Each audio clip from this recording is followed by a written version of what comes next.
Gostaria que você abrisse comigo a sua Bíblia no Evangelho de João, capítulo 3, versículo de número 16. Eu sei que certamente você já sabe esse versículo de cor. João, capítulo 3, versículo de número 16. Hoje nós vamos seguir a campanha. O primeiro dia da campanha foi a família. Eu sou o melhor vinho que a minha família vai beber. O segundo dia, que foi ontem, nós falamos sobre a fé e o perdão. A aliança que a fé tem que ter com o perdão. E hoje nós vamos falar sobre a restituição. O nosso Deus é um Deus de restituição, o nosso Deus é um Deus de renovação, o nosso Deus é um Deus de restauração, de reconquistas. Às vezes nós olhamos para nós e percebemos que existem em nós ensejos, iniciativas apenas para conquistar. E quando falamos em reconquistas ou restituição, nós caímos num desânimo, nós caímos numa apatia e nós não temos habilidade suficiente para reconquistarmos. E nessa noite nós vamos falar do Deus reconquistador, do Deus da restituição.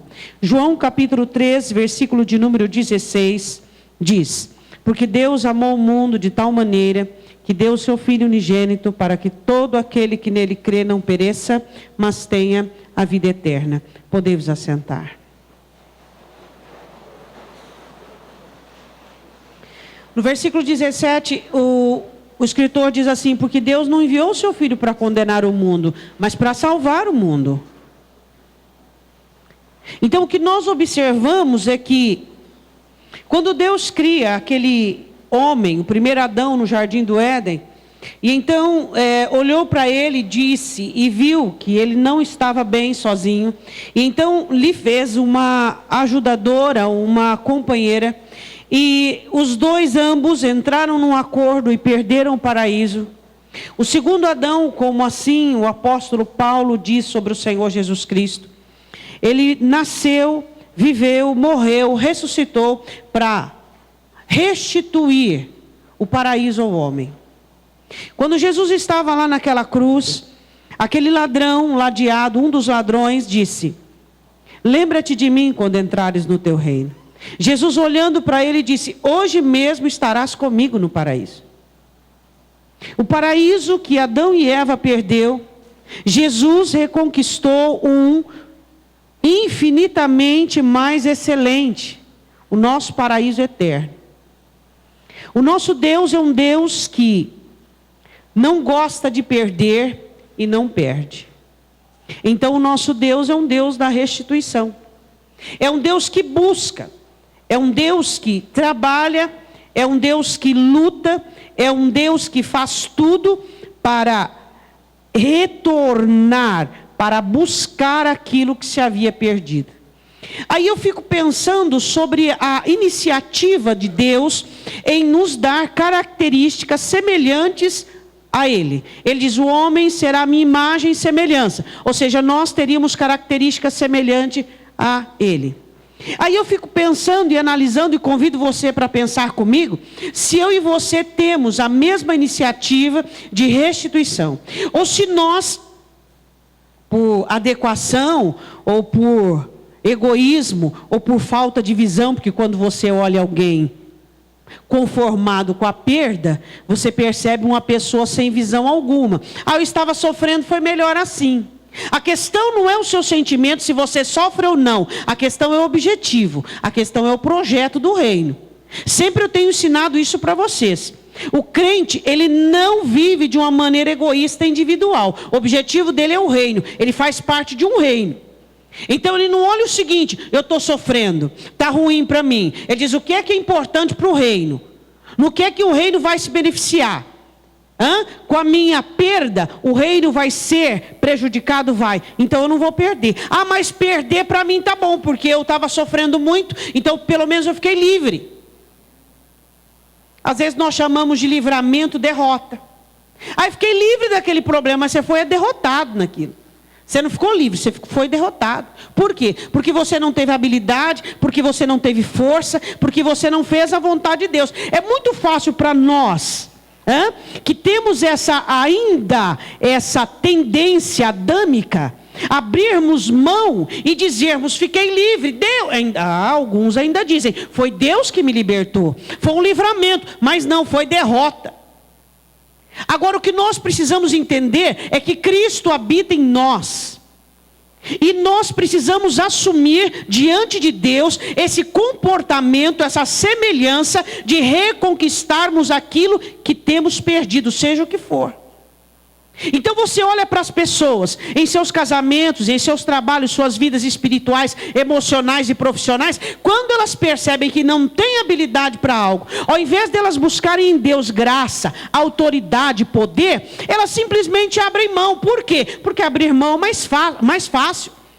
Essa tendência adâmica dentro de nós, de dizermos assim, foi a vontade de Deus, foi Deus que quis, foi melhor assim, eu estava me desgastando muito, eu estava já no meu limite. Mas por quê? Porque a fraqueza fala mais alto.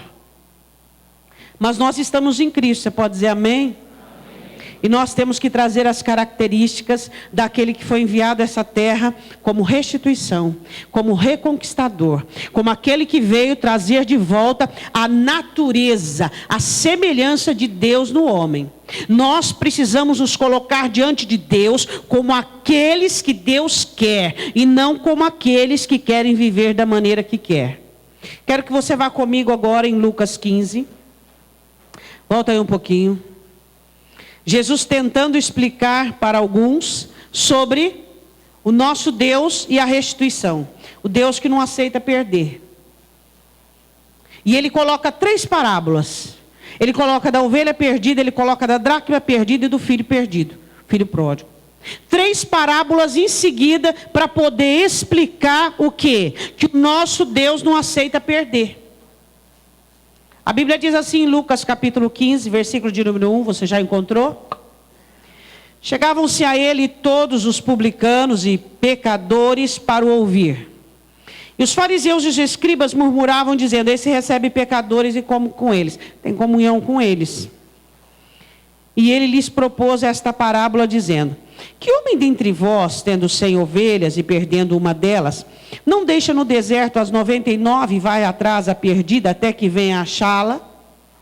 E achando-a, põe sobre os seus ombros, porque sem condições de voltar, de ser apacentada, dirigida e guiada, jubiloso, e chegando em casa, convoca seus amigos e vizinhos, dizendo-lhes, alegrai-vos comigo, porque já achei a minha ovelha perdida. Digo-vos que assim haverá alegria no céu, por um pecador que se arrepende, mais do que por 99 justos, que não necessitam de arrependimento.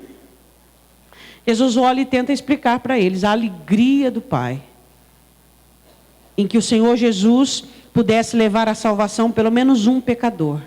A alegria de Deus com aqueles que se arrependem, com aqueles que retornam. A alegria de Deus com a restituição. A alegria de Deus com a reconquista. Você precisa aprender a reconquistar. Eu já disse isso várias vezes para você e vou dizer de novo.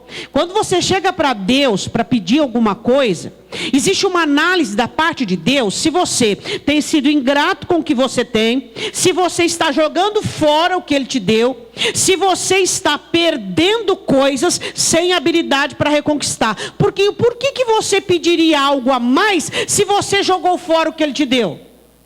Se somos esbanjadores, pedis mal para quê? Para necessidade não, para gastar nos deleites. Quantas vezes as nossas petições não são alcançadas porque nós não somos reconquistadores? E se eu estive analisando, de Gênesis a Apocalipse é reconquista, de Gênesis a Apocalipse é restituição, de Gênesis a Apocalipse, desde o primeiro momento. As cartas do Senhor Jesus às igrejas, às 7 igrejas, restituição, reconquista, retorno. Você pode analisar todo personagem, toda pessoa chamada por Deus, teve vários chamados, mas um deles era ou mais para reconquista, para restituição. Porque o nosso Deus não aceita perdas. E por que nós aceitamos facilmente? Porque somos preguiçosos. Porque é muito mais fácil você partir para outra do que você encarar a situação árdua e difícil, ou não é? Vou partir para outra. Outra onde? Não existe só um? Existe ou não existe só um? Se existe só um, só existe um projeto, só existe um ensejo, aquele que Deus quer que eu tenha na minha vida e que você tenha na sua vida. Aí o Senhor Jesus coloca uma outra parábola bem pequena sobre uma mulher, e é sobre isso que nós vamos falar. Qual a mulher que tendo 10 dracmas, diga ter, e perder uma, diga uma, não acende a candeia, diga candeia, varre a casa, diga varre a casa, diligência, busca com diligência, diga diligência, diga comigo até achar, achando-a convoca as amigas, diga amigos, diga vizinhos, dizendo alegrai-vos comigo, diga alegria, porque já achei a dracma perdida. Nestes 2 versículos eu quero falar sobre 10 dracmas, sobre 10 valores contidos nesses 2 versículos. No versículo de número 8, a Bíblia diz assim: uma mulher que tendo, eu quero falar sobre ter. Primeira dracma, ter. Dá uma passadinha aí de noção sobre aquilo que Deus tem te dado. Dá uma pincelada aí na sua memória sobre o que Deus tem te dado. Saúde, vida, família, força para trabalhar. As coisas que Deus tem te dado. Você acha que é por mérito seu? Muita gente com mérito lá fora e não alcançou nem 1/3, nem 1/10 do que você já alcançou. Muita gente inteligente, hábil, dinâmica não alcançou o que você alcançou. A primeira dracma que eu quero falar é sobre gratidão. E eu já falei sobre isso aqui, vou repetir. Gratidão não é um sentimento, gratidão é essência. Gratidão é manifestação. Uma pessoa grata não murmura, uma pessoa grata não reclama, uma pessoa grata é humilde, uma pessoa grata quando passa por adversidade não se ufana, não se rebela. Uma pessoa grata quando ela passa por dificuldade, ela faz o quê? Ela se agrega àquilo que possui, àquilo que Deus tem dado e une forças para ir contra aquilo que está sofrendo. A gratidão é algo que está muito escasso no meio do povo de Deus. O povo de Deus, o negócio dele é o seguinte: eu quero mais, para fazer o que com tanto? A questão é, você tem dado valor ao que você possui? Você tem dado valor às pessoas que Deus te deu? Novamente nós falando sobre isso. Você tem dado valor à sua casa, ao seu veículo? Você tem dado valor à sua vida, à sua salvação, à sua vida espiritual, ao seu corpo, à sua saúde? Será que nós valorizamos aquilo que temos recebido? A gratidão é algo que nós temos que manifestar na nossa vida, porque é Deus. Aquela mulher tinha 10 dracmas, e você tem muito. E eu tenho muito, e nós temos muito. E a gratidão é o que nos faz orar, e a gratidão é o que nos faz louvar, e a gratidão é o que nos faz adorar, e a gratidão. Agora, dentre todos os bens que nós somos gratos, existe um que é superior a tudo. Eu e você temos o nome escrito no livro da vida. Isso não tem preço, isso não tem medida. Porque o Filho de Deus morreu na cruz do Calvário por mim e por você. E essa gratidão que inunda o nosso coração, nos faz rendidos, nos faz quebrantados, nos faz devedores de tamanha graça, de tamanho favor. Nós somos gratos a Deus por todos os recursos, por todas as boas coisas que Ele nos tem dado. Mas a salvação é inigualável. Não há nada mais importante na minha e na sua vida que a salvação. Nada.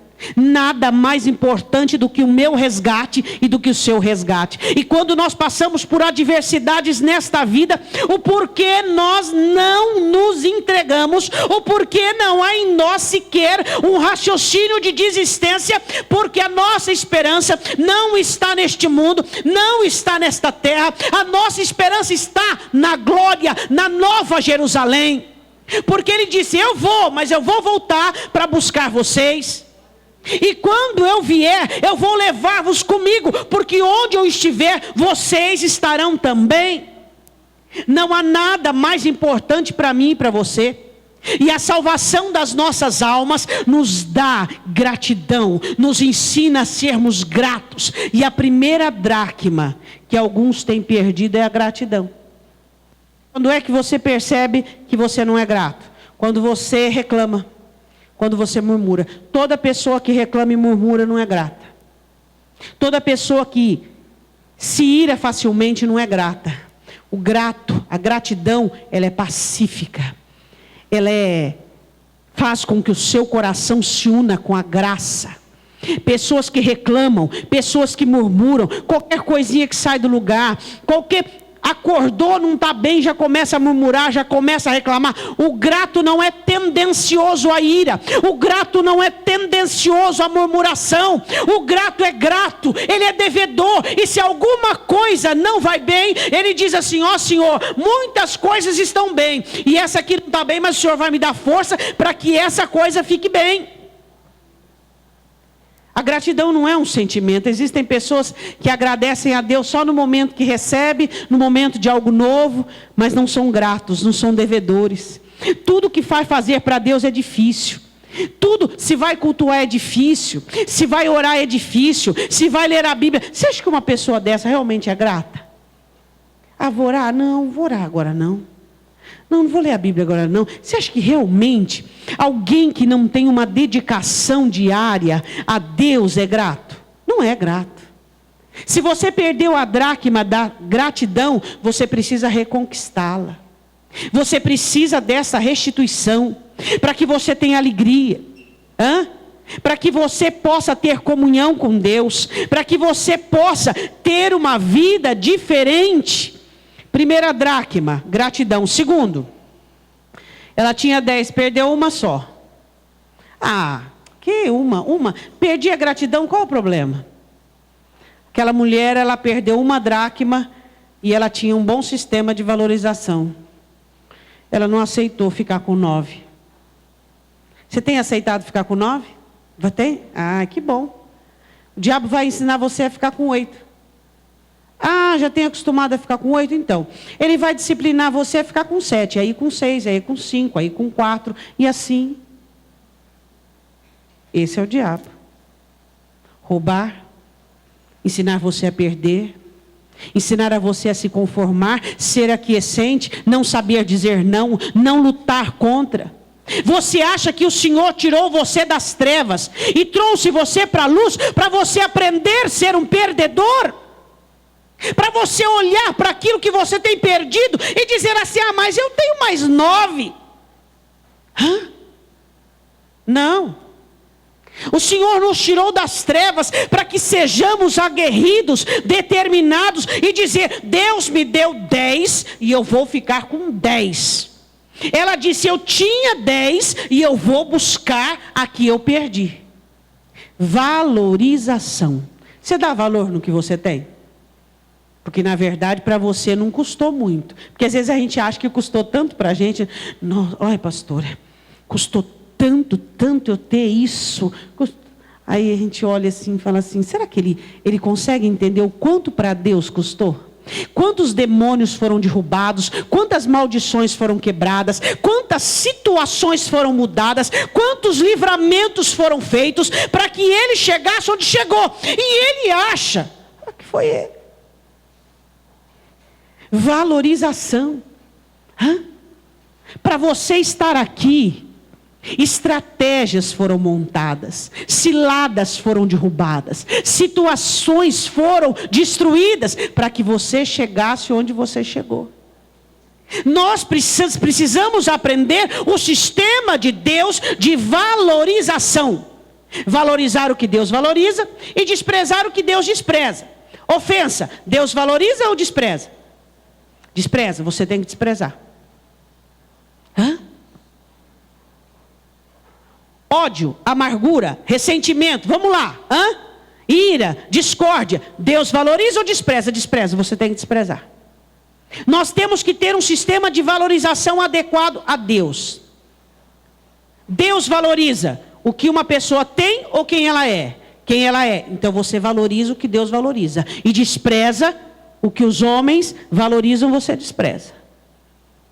Aquela mulher tinha um sistema de valorização. Ela foi em busca de uma que perdeu.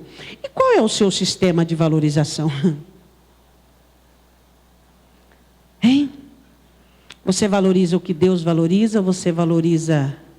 Quando uma pessoa erra com você, você valoriza a pessoa ou o ato dela?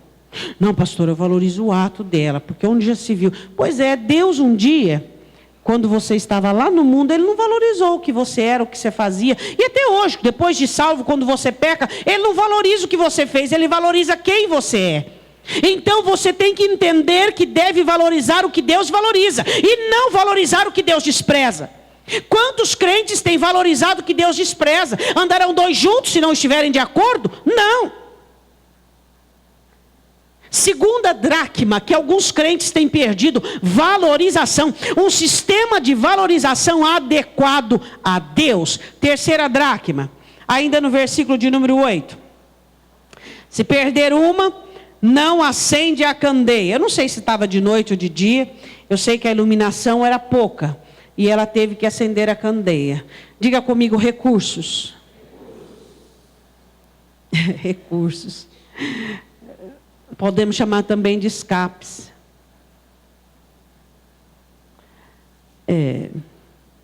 No ano de 2015 eu fui perseguido. Ah, mas teve boas pernas para correr, não é não? Fiquei embaraçado, mas teve boas mãos para desatar os nós, não é mesmo? Já parou para pensar quantos recursos Deus tem te dado? Ela usou de um recurso. Ah, está escuro, a iluminação é pouca. Um dia eu acho. Não, ela teve prontidão. Perdi, é agora que eu vou achar. Vou dizer uma coisa para você. Esse problemão que você está vivendo agora, ele não nasceu agora. Porque o que nasce agora é problema. O problemão que você enfrenta, ele nasceu lá no passado. E aí foi procrastinando, empurrando com a barriga, virou o problemão. Ela teve prontidão e fez uso de recursos. Terceira dracma, você ser pronto para resolver um problema. Diga assim: eu tenho a solução. Às vezes você cria o problema. Às vezes os outros criam o problema. Só que em você está a solução. Qual é o nome da solução? Esse é o nome da solução. Esse é o nome do recurso que nós temos. Terceira dracma, recursos. Prontidão. Seja pronto para resolver um problema. Não vai jogando lá para o ano que vem, ele vai ficar maior. Basta cada dia o seu mal. Tem gente que amanhã ele vai levantar com o mal de 2015, de fevereiro, de junho, de outubro. E assim, cada dia o seu mal. Aprenda a resolver situações. Não vai esperar. Você acha que realmente as coisas vão melhorar se você não trabalhar nelas? Você acha que Deus é mágico? Nosso Deus é um Deus de trabalho. Ele descansou no 7º dia porque Ele trabalhou. O nosso Deus é um Deus de trabalho. O nosso Deus é um Deus pronto, imediato. Você tem que entender que problemas que é da sua alçada, você tem que resolvê-los de pronto. Está com problema no casamento, vai empurrando com a barriga. Está com problema numa situação, vai empurrando com a barriga. Não pode. Por quê? Porque um problema gera outro, o outro gera outro. Daqui a pouco você está embaraçado e atolado até o pescoço. Terceira dracma. Prontidão e recursos. Você tem essa dracma? Que é prontidão e recurso? Recurso você tem, agora prontidão é contigo. Se você for uma pessoa pronta, imediata. Ela esperou para outro dia ir procurar? Não, por quê? Porque Jesus estava ensinando o Deus que faz as coisas na hora que tem que ser feito. Você já pediu para alguém fazer uma coisa e ela fala assim: já vou? Quando é que é esse já vou? A hora que você já fez. Já vou. Vem ajudar eu aqui, já vou. E esse já vou não vem nunca. Por que você quer naquela hora? Porque você não está trabalhando com a possibilidade de fazer, você já está fazendo. Então, se você pede ajuda, é naquela hora que você está fazendo. Não é já vou, não é daqui a pouco. É ou não é? Só que a pessoa que fala já vou, ela não sabe que você já está com a mão no negócio lá. Jesus queria ensinar a importância de nós estarmos junto com Deus na obra da nossa vida. Deus tem pressa, vamos dizer assim, para restituir, para nos ensinar a reconquistarmos. Só que muitas vezes o Senhor fala, vem, quem está comigo vai me ajudar, vamos lá, é pela tua vida. Você tem que fazer a sua parte, mas quem não está comigo atrapalha. Você fala, já vou quando? Quando é que você já vai? Quando é que você vai resolver essa situação que está pendente na sua vida? Quando eu vou mudar, pastor? Eu vou mudar quando? A hora da mudança é agora. Não é amanhã, não é depois, não é tudo no outro dia. A mudança é agora. Agora você pode mudar, desde que existe em você prontidão. Terceira dracma, recursos e prontidão. Quarta dracma, no mesma frase, ela acende a candeia, unção. Luz do Espírito Santo, discernimento. Você tem essa dracma? Quantos embaraços você entrou em 2015, 2014, porque faltou óleo, faltou unção, faltou luz para você. Ela acendeu a luz. Agora você está tendo luz sobre as coisas que acontecem com você? Por exemplo, no que você está errando, no que está exagerando, no que está deixando para depois, quais são as coisas que não tem feito que deveria fazer, quais as que tem feito que não deveria fazer. Luz. Você tem luz? Você enxerga no que você está exagerando ou no que você está fazendo de menor, de menos? Luz. Essa quarta dracma tem faltado a muitos cristãos que vão colocando os pés pelas mãos sem nenhuma direção daquilo que se faz. Mas pastora, Deus poderia sim repreender de imediato, no momento. Se ele repreendesse de imediato no momento, muitos erros a gente não cometeria ou não continuaria. Mas aí vem aquela velha história. Deus não tem te dado discernimento, sabedoria, graça e o mandamento. Então para que serviria o mandamento e a palavra? Para que serve o mandamento? Para que serve o Espírito em você? Por que às vezes Deus permite que você continue no erro e quando você está errando parece que está tudo bem, não é verdade? Quem é que quando esteve errando estava alguma coisa mal? Ninguém. Toda pessoa que quando ela está errando fica tudo bem, tudo tranquilo, tudo bom, parece que até a onda ajuda. Aí depois, a hora que chega fala, meu Deus, mas como é que eu vim parar aqui? Com as próprias pernas. Ninguém quando está errando a coisa está ruim. Porque senão não errava. Quando está errando, parece que está tudo ao teu favor, está tudo bem. Mas aí o que acontece? Você está plantando, depois você vai colher. O que nós precisamos entender? Que o Espírito Santo nos guia, nos dirige, nos ensina. E nós precisamos buscar do Espírito. Ele não é intromisso, ele não é sem educação. Ele vai permitir que você faça o que você quer. Quando você quiser muito. Ele vai tentar te alertar, como Paulo diz em Gálatas. Ele vai tentar por meio da pregação, por meio da palavra, por meio de várias coisas. Mas se o seu querer estiver de tal maneira contaminado, você vai fazer o que você quer. E depois você vai cair o quê? No arrependimento. E eu não fui chamada, e nem você, para entender, aprender com o erro. Não. Você aceita aprender com erro? Você não pode aceitar isso. Aqui, nós temos que aprender com a Escritura. Nós não aprendemos errando, não. Nós aprendemos com a palavra, aos pés do Senhor Jesus. E o Espírito Santo em mim e em você nos dá luz, nos dirige, nos dá discernimento, nos faz acharmos e encontrarmos aquilo que temos perdido. O Espírito Santo em mim me ensina a achar a primeira dracma, se porventura eu perdi gratidão. A segunda, sistema de valorização adequado. A terceira, recursos e prontidão. A quarta, precisamos ter o Espírito. Como é que está a quarta dracma? A unção, a luz e o Espírito Santo em você.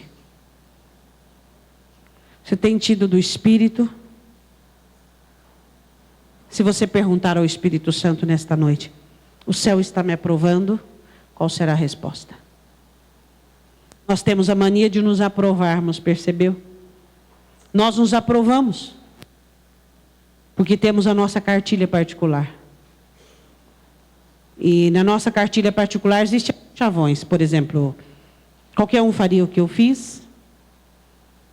No meu lugar, até que eu me saí bem. Olha aquele lá, eu também não estou tão errado. Até que eu...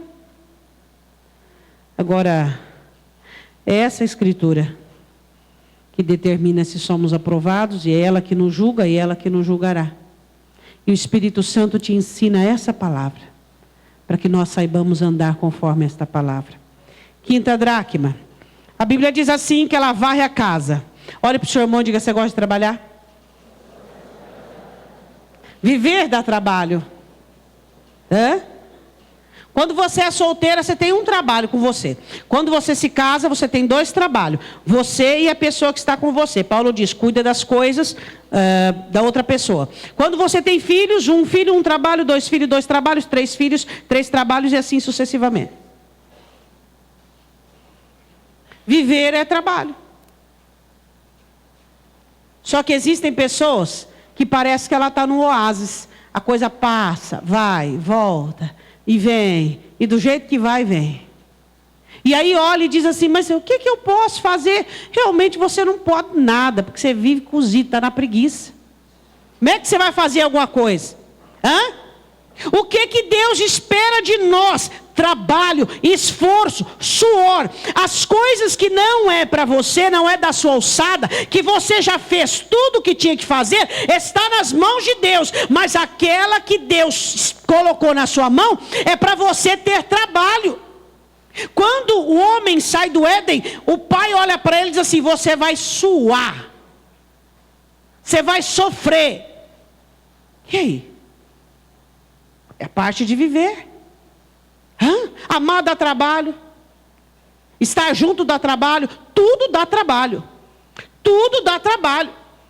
Se você achar que existe qualquer coisa na sua vida que não dá trabalho, você está enganado. Isso aí está à mercê do inimigo. Porque tudo dá trabalho. Crescer espiritualmente dá trabalho. Ser curado dá trabalho. Tudo dá trabalho. Mas tem gente que não quer ter trabalho.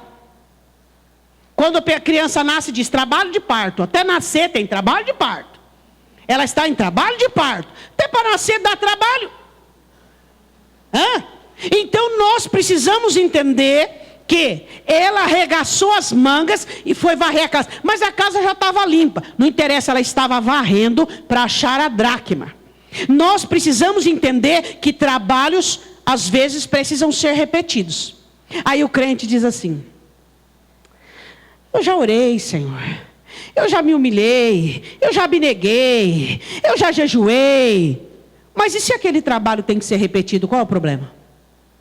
Você é tão estrela, você é tão um popstar cristão, que você não pode trabalhar de novo. Quantos trabalhos repetitivos Deus já teve na sua vida? Quantas vezes Deus teve que falar 1, 10, 20 para você mudar 1 grau na sua vida? E aí? O nosso Deus é um Deus de trabalho. E às vezes nós não queremos ter trabalho na restituição, na reconquista, na restauração. Somos preguiçosos. E dizemos: eu já me esforcei, já trabalhei, já fiz o que eu tinha que fazer. Se você tivesse feito o que tinha que fazer, estaria resolvido. Então significa que você precisa fazer mais. Entendeu? 2016 é um ano de trabalho. E aí? E aí? Trabalho. Estou procurando serviço. Quando alguém fala assim: eu estou procurando serviço, você fica de zóio aberto. Estou procurando trabalho, é diferente. Eu quero trabalhar. Eu quero trabalhar. Eu quero trabalhar no meu casamento, eu quero trabalhar na minha vida espiritual, na minha vida emocional, eu quero trabalhar diante de Deus, eu quero crescer, eu quero melhorar, eu quero ter trabalho. Porque só no trabalho é que existe, a natureza trabalha, né, irmãos? Hoje o céu teve que trabalhar, choveu. A terra está trabalhando agora, absorvendo a chuva. As plantas estão trabalhando, estão crescendo. Deus está trabalhando, Jesus está trabalhando, o Espírito Santo está trabalhando, e o crente está forgando. E aí, como é que faz? tem que ter trabalho, tem que ter esforço. A casa estava limpa, mas ela foi varrer a casa, por quê? Porque era o meio de encontrar a moeda. Aí o crente faz, deixa eu ver aqui, dá uma baixadinha ali. Não achei. Senhora, eu já fiz isso e aquilo, não deu, acabou. Por que foi varrer? Porque para varrer, ela ia pegar os cantinhos, ela ia buscar em todo canto. Em todo canto. O crente faz isso. Aí eu tentei aqui, tentei ali, não deu certo, é porque não era para ser mesmo, né? Não era para ser. Não era para ser. Que negócio é esse? Que negócio é esse de não era para ser? Você foi até o fim? Não foi. Próxima dracma. Diligência. Buscou com... Sabe o que é diligência? Pergunta para o seu irmão o que é diligência. Diligência é um cuidado, um zelo e afinco. E ela fez isso, ela buscou com diligência. E vai para um canto e vai, será que não está aqui? E arrastava. Não, mas eu já procurei ali, mas quem sabe eu não olhei direito, né? Então vai. Foi com diligência. Muito cuidado naquilo que faz, muito afinco, muito pessoa, muita dedicação. Você é uma pessoa dedicada no que você faz? Ou você faz de qualquer jeito só para Deus ver, não é inglês, Deus ver. Senhor, eu fiz, tu sabes, que tiver que nascer, nasce, não foi erva ruim. Você faz as coisas com dedicação, com vontade, sabe? Com investimento pessoal. Existem pessoas que fazem as coisas de qualquer jeito, de qualquer maneira. E quer que Deus abençoe o que é mal feito. Tudo que você tiver que fazer, tem que ter dedicação, você tem que fazer o melhor. O melhor, isso é diligência. Ela procurou com diligência, com cuidado. Procurava de novo, e arrastava daqui, arrastava dali, ia de um lado, ia de outro. Mas eu já procurei aqui, mas vou procurar de novo. Quem sabe eu não olhei direito. Isso é diligência. Quando Deus olha você trabalhando, Ele quer que você trabalhe com diligência, com dedicação total. Fazendo o seu melhor. O seu melhor. Porque você sabe quando você faz as coisas de qualquer maneira, sabe ou não sabe? Eu vou fazer, pastora, eu estou avisando, eu vou fazer porque Deus mandou. Eu vou fazer porque Deus mandou, porque por mim, então não faz, porque Deus não vai abençoar. Porque não está existindo dedicação pessoal. Você tem que ter dedicação pessoal em tudo que você faz, no seu trabalho, na sua família, na sua vida espiritual. Você tem que ter a dracma da diligência. Diga amém. Versículo 7ª dracma. Até achar. Qual é essa? Perseverança, isso mesmo. Já varri, já procurei, não adianta. Não importa as horas que ela teve que buscar, até completar o que ela queria. Aí eu fico perguntando uma coisa assim, né? Pode olhar um crente quando ele está começando uma coisa. Os crentes é tudo animadão, animado para casar, animado para abrir firma, animado. Tudo que eles começam, eles são animadão. Tudo que começa é cheio de sonhos. Aí quando vem a dificuldade,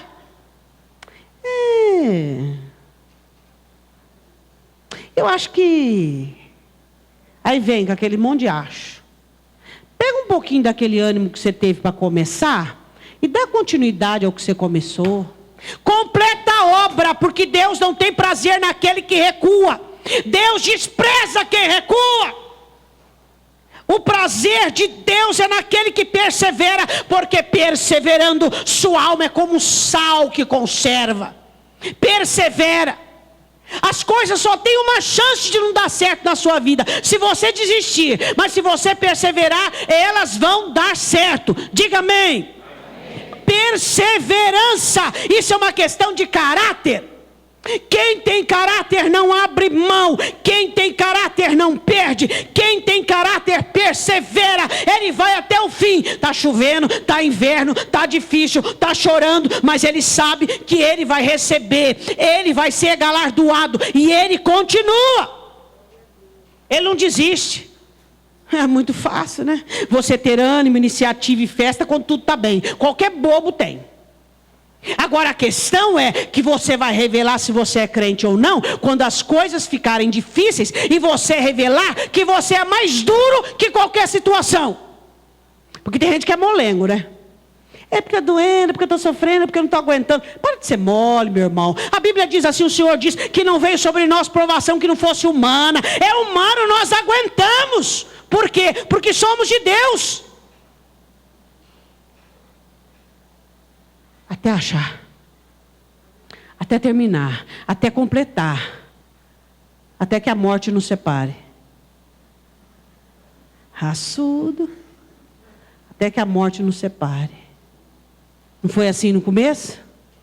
E estava lá, ele parecendo um pinguim, e ela parecendo um iceberg. E lá os dois, aquela alegria, aquela festa. Agora quer retroceder? Você tem caráter ou não tem? Você só teve a alegria para começar e para completar o que você começou. E para terminar o que você começou, não é até que a morte o separe, é até que a morte o separe. Acabou, fim de papo. Tá ruim. Fazer o quê? Tá difícil. Fazer o quê? E aí, o que você vai fazer? Você vai desistir? Vai ficar experimentando? Experimenta. Só existiu um casamento perfeito, meu irmão. E Satanás conseguiu estragar. Foi lá no Éden. No final saiu os dois do Éden brigando um com o outro. Foi ele, foi ela, foi ele, foi ela, foi ele, foi ele. Então, não existe casamento perfeito. Não existe casamento perfeito. Porque são feitos de duas pessoas que têm duas cabeças diferentes. Então nós precisamos entender e aprender isso. Até o fim. Até achar. Achar o quê? O consolo eterno. Não é você que diz que sofre muito? Na glória você não vai chorar mais. Isso não é bom? Está chorando agora, na glória você não vai chorar. É ou não é? Até o fim. 8ª dracma. A Bíblia diz assim no versículo de número 9. E achando-a. Por que ela achou? Porque ela procurou. É ou não é? Ela perseverou, ela foi até o fim. E Deus não deixa os perseverantes terem derrota. Convoca as amigas. Diga, ela era uma mulher que tinha amigos. Amigas, né, no caso. Diga, eu sou um crente que tenho que ter amigos. Você sabe o que significa amigo? Não é colegada, não. Tem gente que é colegada, né? Na igreja é cheia de colegada. Amigos são aqueles que você fez uma trajetória, fez uma história, que você esteve do lado, que você pôde participar de momentos difíceis. Você é alguém que tem que ter amigos. Você não é uma ilha. Desde o princípio Deus diz, não é bom que o homem esteja só. Porque a comunhão cura, a comunhão sara. Você tem que ter amigos crentes. Por quê? Porque a Bíblia diz assim que Deus não aceita que você tenha amizade com pessoas do mundo. Paulo diz isso em Coríntios. E os seus melhores amigos são do mundo. Tem algum problema aí tem algum erro. Seus amigos têm que ser os que professam a mesma fé que você. Você tem que fazer amigos dentro do seu aprisco. Você tem que ser alguém que... mas pastor, eu não tenho nenhum amigo. Você é amigo de alguém? Você já esteve disposto, já ajudou, já esteve pronto, já esteve... Isso é ser amigo. Ela tinha amigos, amigas, e nós precisamos fazer amigos. Nós precisamos ser confiáveis. Nós precisamos ser pessoas que a maior dificuldade e deficiência hoje de ser amigo é duplicidade de personalidade. Você é uma coisa na frente e outra coisa atrás. É aquele famoso duas caras. Existem pessoas que são assim. Que é uma coisa na frente e outra atrás. Nós temos que ser pessoas fiéis, pessoas decentes, pessoas sinceras. É isso que nós precisamos ser. A característica do crente é sinceridade. Nós precisamos ser fiéis às pessoas das quais nós temos conquistado, das quais Deus tem nos presenteado. A Bíblia diz assim, que um amigo muito chegado, na hora da angústia, ele se torna até irmão. Existem pessoas crentes, amigos seus, que são mais irmãos do que os seus irmãos, de sangue. Por quê? Porque você sabe ser amigo. Porque você está presente na hora difícil. Porque você está presente na hora da angústia, na hora da dor. Você está ali, ó. Como João diz, você ama o seu irmão e daria a vida por ele. Você sabe carregar alguém nas costas. Você sabe dar o ombro. Você sabe estar junto. Amém? Não reclame que você não tem amigo. Você tem que ser amigo. Amém? Nona dracma, ela chama também os vizinhos. Comunhão. Você tem comunhão com seus irmãos? Sabe que, pastora, eu sou muito seletivo. No céu vai ter um problema para você entrar, hein? Existe pessoa que vê defeito em tudo, só não vê o dele. Se você enxergasse seu defeito, você seria incapaz de apontar o defeito do outro. Você sabia disso? Se você enxergasse seus defeitos, você não apontaria a queda do outro, o defeito do outro, o pecado do outro, você não apontaria. Você teria comunhão com todo mundo. Olha para o seu irmão e diga, você tem que ser menos crítico. O que tem dentro da igreja é um amontoado de gente crítica. Eu não gosto dele porque ele é assim, eu não gosto do outro porque ele é assim, eu não gosto do... Quem chamou você para gostar? Teu chamado não é para gostar. O teu chamado é para amar as pessoas como elas são, respeitando a diferença. Todos nós temos defeito, todos nós cometemos erros e temos que ser capazes de amar as pessoas. Por quê? Porque Jesus disse, se eu não amar, eu não vou entrar no céu. Eu não vou entrar no céu. E a mania que o crente tem de olhar para o outro e achar que o outro tem que ser perfeito para ele amar, não vai entrar no céu.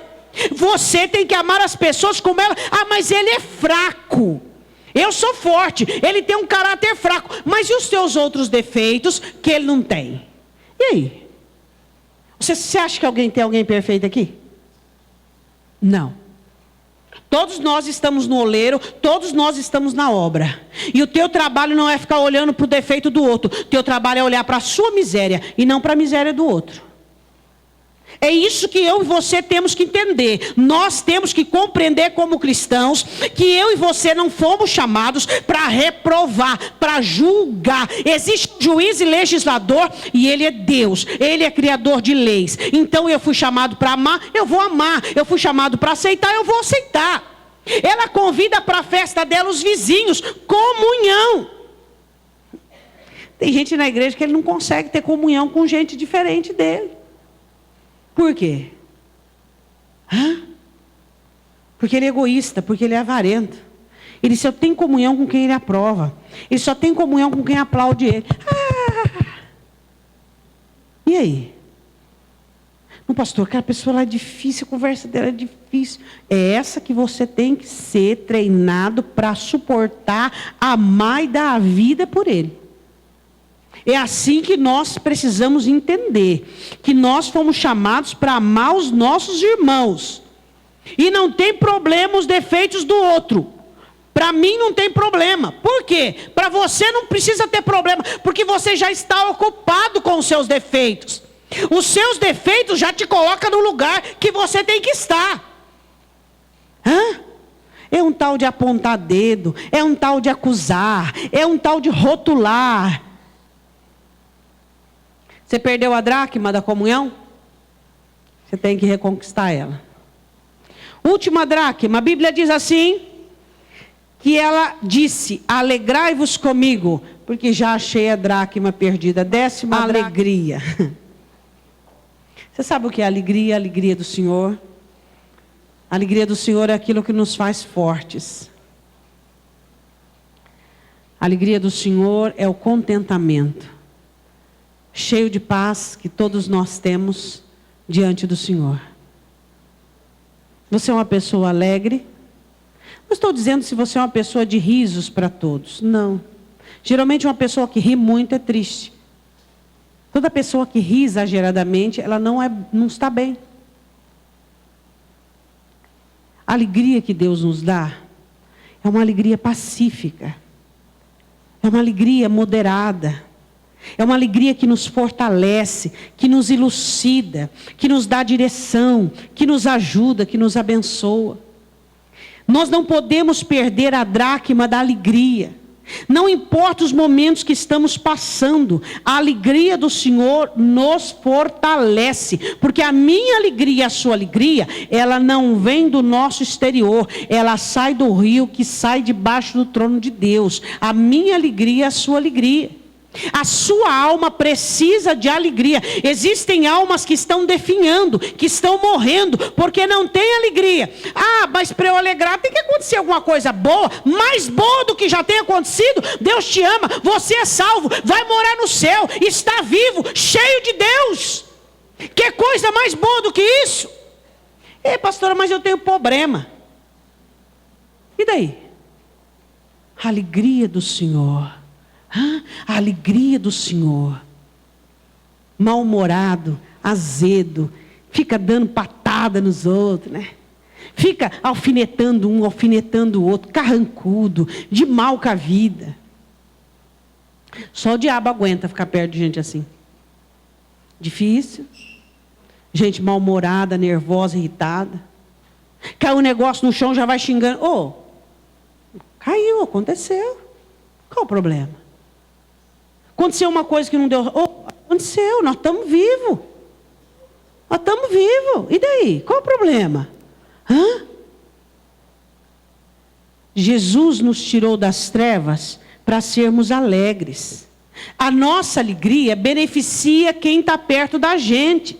Se você tem razão para você ser triste, um dia Jesus Cristo te deu uma razão para você ser alegre. Ele morreu por você na cruz. Sorria um pouco mais. Você não quer sorrir? Não sorri, mas pelo menos esteja de boa, bem, sabe? Porque tem gente que fica perto de uns assim, com medo. Já está manifestando síndrome do pânico. Só por causa do outro, tão mal-humorado. Neste ano de 2016, projete não ter rugas desnecessárias. Sim, sisudo, E tem gente que acha que isso aqui é respeito. Ou então isso aqui é espiritualidade.